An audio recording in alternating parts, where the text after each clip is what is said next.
अस्सलाम वालेकुम। कल जी मोहम्मद आमिर साहब का सॉफ्टवेयर अपडेट हुआ है। इस बंदे ने अन्नी मचाई हुई है, गरूर इसके अंदर इतना को भरा पड़ा है। आज इस पूरी वीडियो के अंदर मैं इसके बारे में बात करूंगा।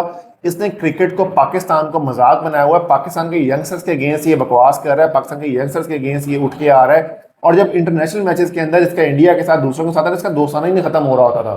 तो एक्सप्रेशंस जो हैं, आज जो कल मैच हुआ लाहौर कलंदर के साथ, इसने वो मोहम्मद नईम था, यंगस्टर था, पहले साइम अयूब के साथ इसने बदतमीजी की। दो आफ्टर द मैच वो साइम अयूब के पास गया, बात की, बाबर आजम को आउट करने के बाद जिस तरह के इशारे किए, जिस तरह से सेलिब्रेट किया, ठीक है जी, विकेट लिया आपने, आपका हक बनता है, लेकिन आपको एक लिमिट के अंदर रहना चाहिए और आपको लिमिट वो क्रॉस नहीं करनी चाहिए। लेकिन he has been crossing that limit.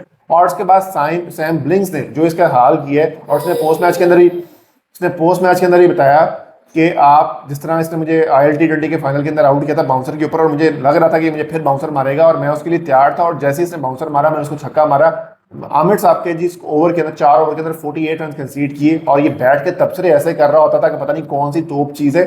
हर दिन किसी ना किसी दिन का बुरा आ जाता है, अच्छा भी होता है, लेकिन इसका ये मतलब नहीं होता कि आप अगले को दुरुक के रख दें और अपनी परफॉर्मेंसेस के ऊपर आप नजरसानी करें ना। यूएसए के अगेंस्ट जो इन्होंने हालात किए, यूएसए के अगेंस्ट जो सुपर ओवर इन्होंने किया, और उसके बाद जिन्होंने बॉलिंग की है, वहां सबके सामने एविडेंट था। 17 स्कोर आप 18 वाइड नहीं आप कंट्रोल हो रही हैं, और इस तरह आप करके आ गए हो और बैठ के आप पाकिस्तान के बारे में बकवास कर रहे होते हो। तो मेरे ख्याल से इस तरह के बंदे को सपोर्ट करना भी मेरे ख्याल से सही नहीं है। वी नीड टू अलाइन जो हीरोज हैं उनको हमें देखना चाहिए कि हम किसको फॉलो कर रहे हैं, किसको हम हीरो समझते हैं। ये बंदा इस काबिल नहीं है कि इसको फैन फॉलोइंग दी जाए। गलती हुई पाकिस्तान से जो इसको हमने प्रमोट किया, जिसको इसके लिए खड़े हुए, और पाकिस्तान ने इसके लिए आवाज उठाई और इसने पाकिस्तान को ही छोड़ दिया, और अब ये बैठ के इस तरह के तमाशे कर रहा है। बाकी आपका इससे पॉइंट ऑफ व्यू डिफरेंस हो सकता है, आप इसके हक में हो सकते हो, लेकिन मेरे ख्याल से ये ज्यादती कर रहा है। आप एग्रेशन दिखाओ, आप अच्छी तरह से दिखाओ, लेकिन आपने बदतमीजी और एग्रेशन के अंदर थोड़ा सा फर्क रखना चाहिए। आपका इसके बारे में क्या ख्याल है? Do let us